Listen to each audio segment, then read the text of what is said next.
I want to tell you about this girl I just met, and when I first set eyes on her, in the cold and the wet. It was raining on the platform as I was straining to see the train, which was obviously going to be late. But as fate would have it, that gave her a gate of just 1 minute or she'd have had to wait for the next one.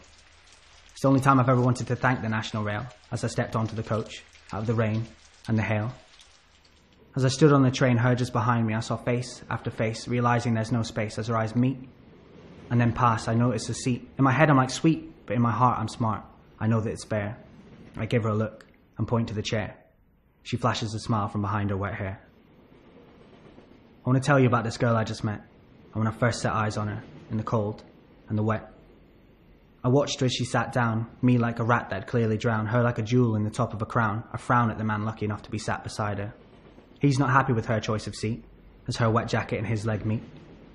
Like it's her fault it's raining outside, complaining by feigning a smile as he shuffles closer to the window. I wanted to say something like, "You look like a beautiful piece of art." But as she glanced at me, I couldn't speak and probably looked more like I was trying to hold in a fart than express what my heart actually wanted to say. But it was my lucky days. The next stop came, and the man made his way. She moved over to the window and I sat down beside her, me slightly facing the aisle, all the while relishing in our shoulder-to-shoulder contact. This was in fact our first touch. Nothing much, but it gave me that feeling you get when you clutch at the chair beside yours when you've leaned too far back and your heart goes smack at the top of your throat, and I float on this feeling, slowly peeling my brain apart, looking for a way for the conversation to start. I want to tell you about this girl I just met, when I first set eyes on her, in the cold and the wet. As the train carried on, all awkwardness fell away, as she came up with something to say. Instantly, we were talking like we'd known each other for years, like friends reminiscing over casual beers, listing hobbies and fears and the times we'd spilt tears.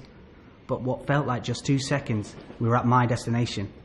This conversation was the only place that I wanted to be. And as if she was reading my mind, she said she would find a different way back to her flat, so we could go to a pub and carry on our chat.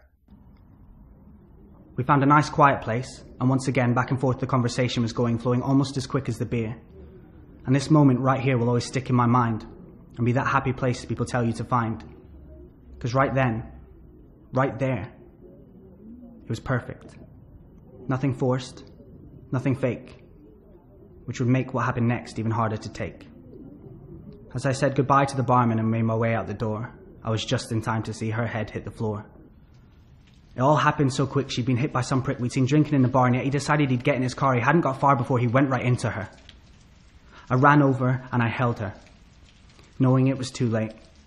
As the rain came down and washed away every trace of blood from her face, it looked like she was sleeping, as her life was slowly creeping away. I want to tell you about this girl I just met, and when I last set eyes on her, in the cold and the wet.